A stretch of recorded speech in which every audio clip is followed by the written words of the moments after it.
Kharge ji has won, I think, almost 8,000 seats out of 9,000. So he must be a tall leader. He must be a massive, massive mass leader. The Parivar has become cleverer. Now they realize that instead of controlling it directly, they want to control by proxy. Ashok Gehlot realized that he would, instead of ending up being a dummy in the hands of Gandhi, he wanted the control of Rajasthan, which is where I think Digvijay Singh cropped up. But finally, they realized that the best personality that would fulfill their aspirations of continued control over the party was Mallikarjun Kharge. A very good evening.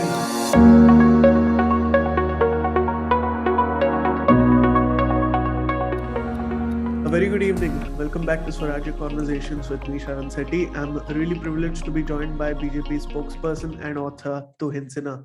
Tuhin ji, thank you so much for joining me. Namaste and a very good evening to you, sir. My pleasure. Absolutely good to be on your show, Sharan.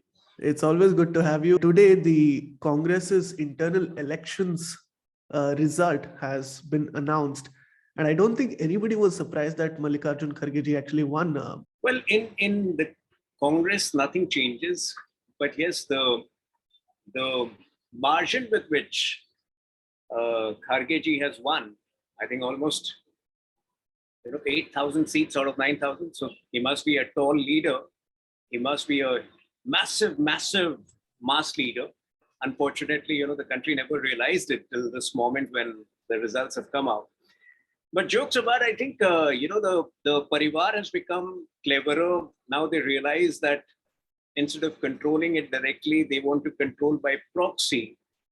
And the elections, honestly, were always supposed to be farcical. My understanding is that when Rahul Gandhi embarked on this Bharat Jodo Yatra, started hobnobbing with Father Ponappa and then with Rijal Makuti family.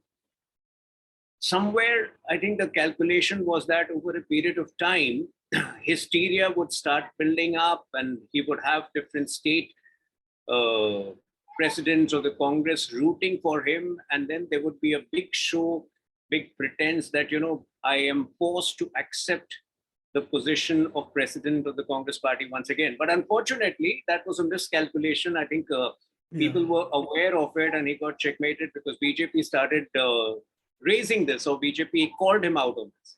And that is where the hasty quest for a new dummy president began.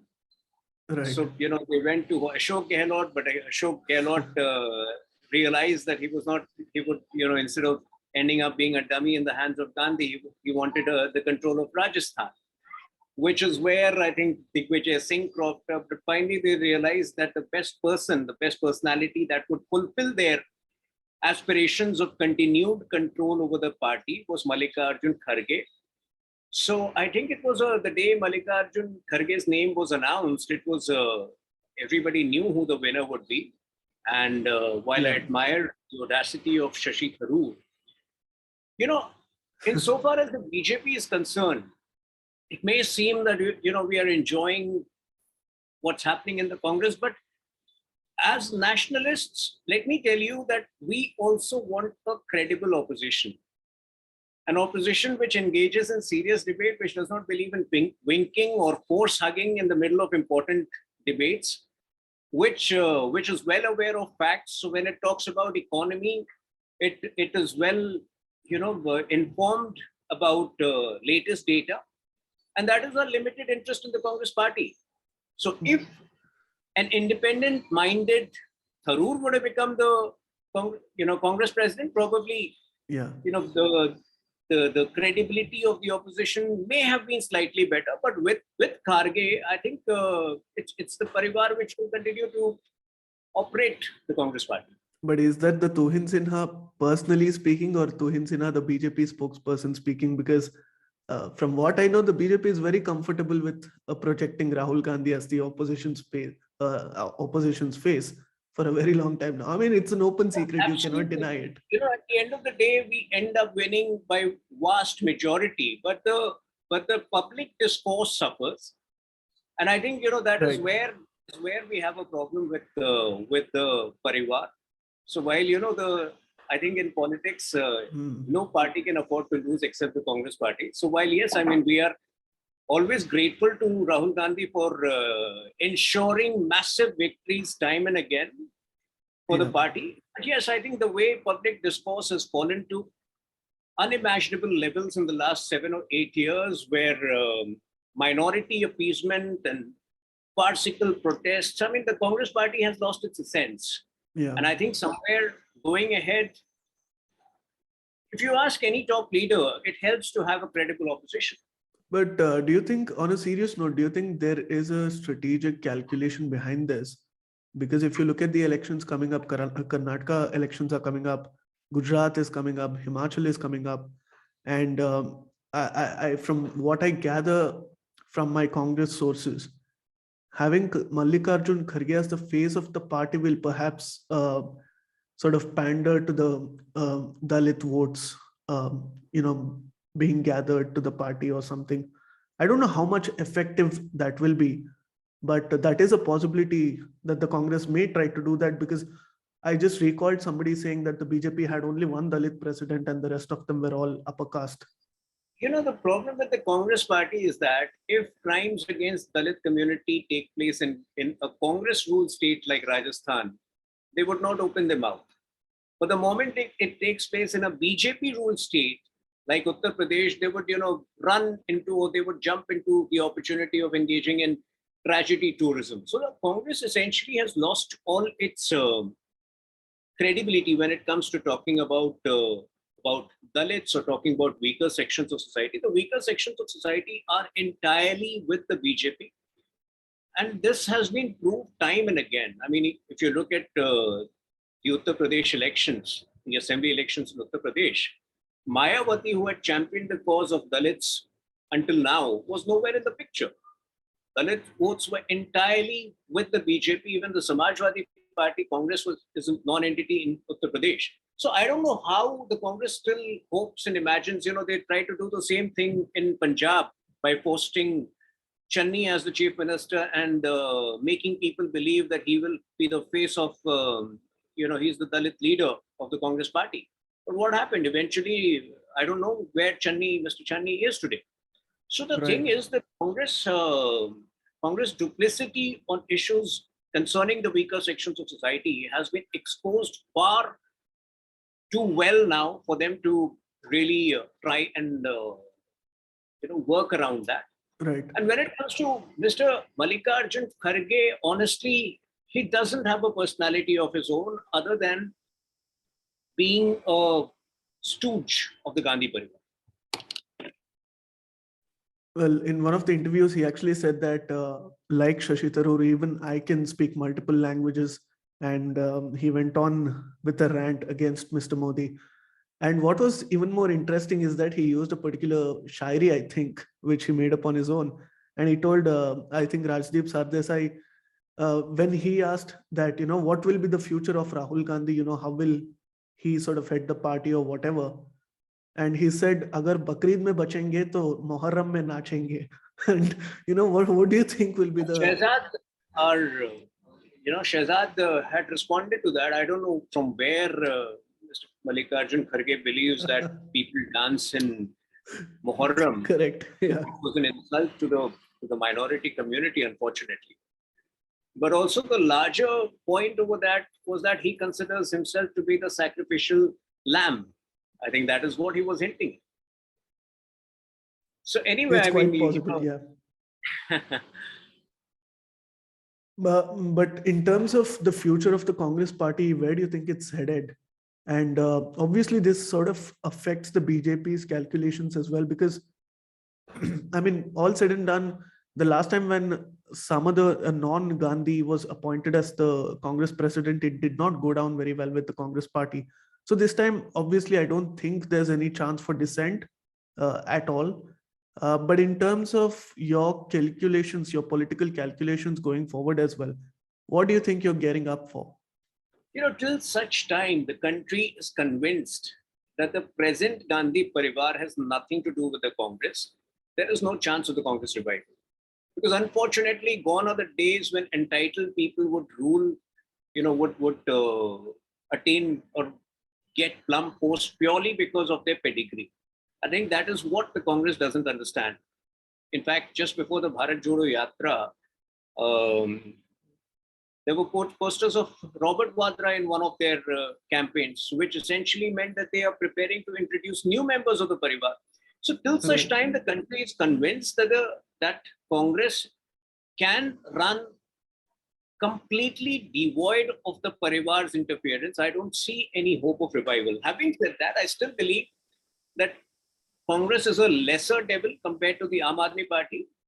I mean, the Aam Aadmi Party is atrocious when it comes to governance, when it comes to supporting elements which are inimical to the country, as we have seen in Punjab. So I think the Congress has a ready base.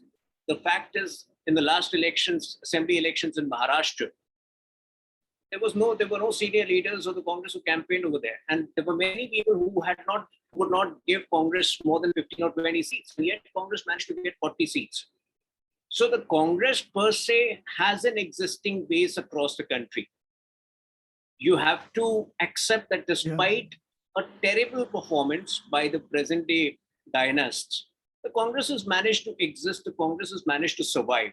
However, till such time, the country is convinced that the present day Gandhi Parivar has nothing to do with a party, I don't see chances of a revival per se.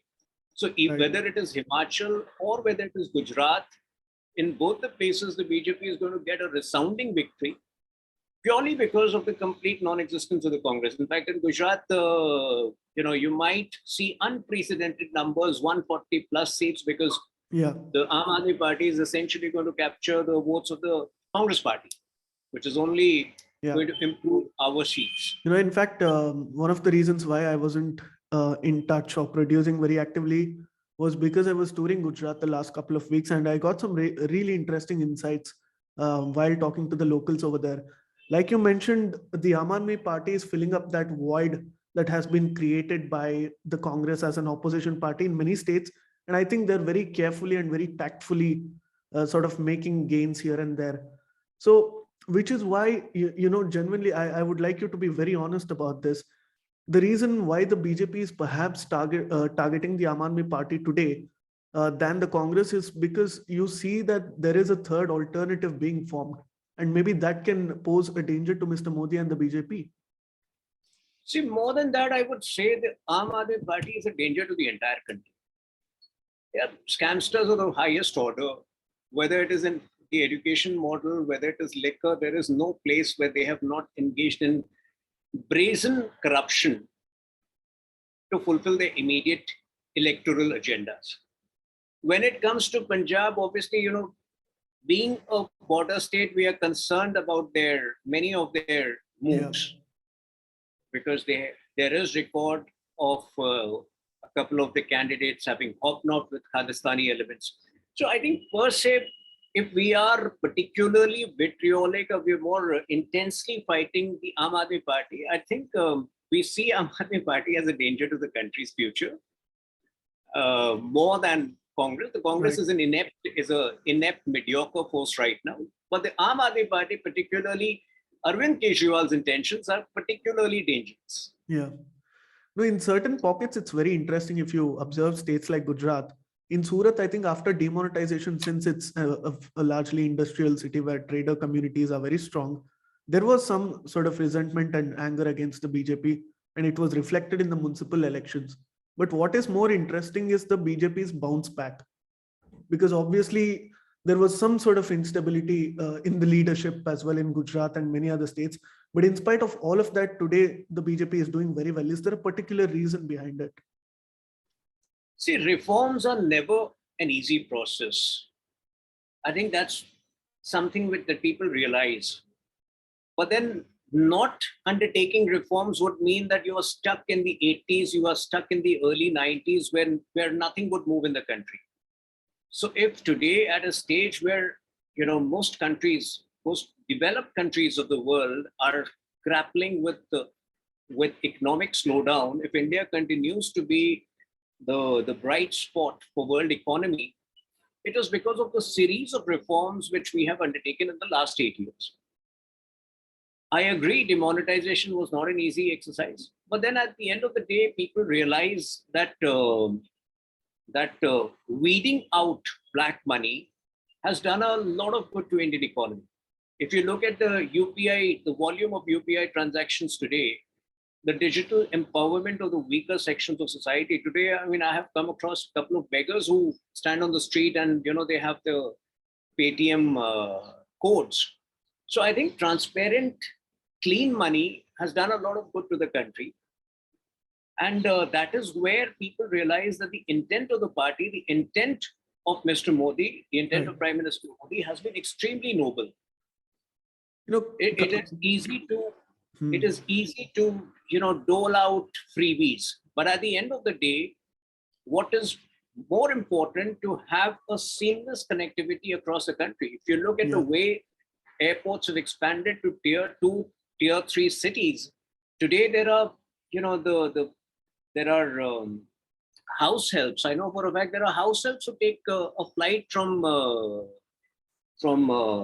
Darbhanga to Mumbai instead of traveling a distance of 40 plus hours on train. Because at the end of the day, people realize that it saves 2 days of work and it helps them gain 2 days of employment. So I think this is a transformation which has happened across the society, which unfortunately the opposition is in denial of, which the opposition does not want to accept. And that progressive-minded Indian is willing to go through a little bit of hardship, but believes that the BJP means well for the country and will bring about the transformation which the country was deprived of for the last several decades.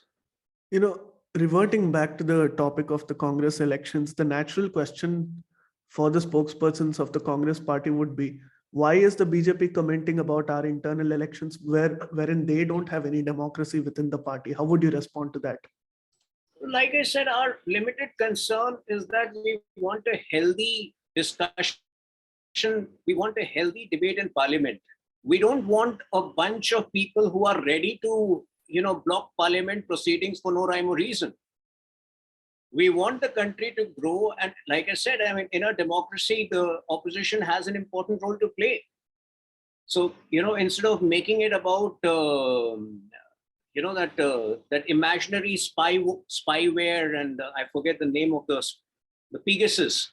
And instead of blocking an entire session of parliament, if the Congress had indulged in healthy debate, I think that would have done a lot of good to the common man whose tax income, whose tax money is funding the parliament proceedings. So at the end of the day, like I said, our limited concern is that the opposition should have some amount of credibility, which unfortunately, under the present day Gandhis, it had lost entirely. Many people are actually saying that the natural path for Shashi Tharoor after this will be to join the BJP because he has no other options left and he's exhausted everything, exhausted loyalty, exhausted trust in the party. So, do you have any comments about that? Well, the BJP is like the river Ganga right now. So it has a big heart. But at the end of the day, see, I think these are very hypothetical assumptions. No, but Mallikarjun Kharge had a problem with that. He said that, Congress wins elections and the BJP, launches Operation Kamala and all of our people are there, which is why even if the BJP is doing any good work, it's because of our people over there. But you couldn't retain good people. If you were not able to retain good people, though, shouldn't you look inwards and shouldn't you introspect? Look at the tweets coming in from P. Chidambaram. The kind of embittered tweets where some of the tweets are misogynistic in nature when he takes on the finance minister. So I think this is where the Congress needs to introspect. If there has been a lack of leadership because of which a lot of people within the Congress have been feeling frustrated, they need to address that instead of blaming the BJP for their problems. And if the new Congress president can bring about this change in the Congress party where, they look inwards rather than blame the BJP for their multiple failures, we will be more than happy. We anyway have larger issues of the country to look after. Right. I hope Mr. Kharge gets this message and let's just hope that there is democracy within the Congress party in the future. I'm glad he has survived Bakrid. So let's see. अब देखेंगे कैसे नाचते हैं. Thank you so much, Tuhin ji, for joining me. It's always lovely speaking to It's you. always a pleasure chatting with you. Thank you so much. Thank you. Viewers, please do let us know what you thought about this conversation. And if you have any questions for Tuhin ji, please do comment in the comment section below, and he'll be happy to take any questions later on.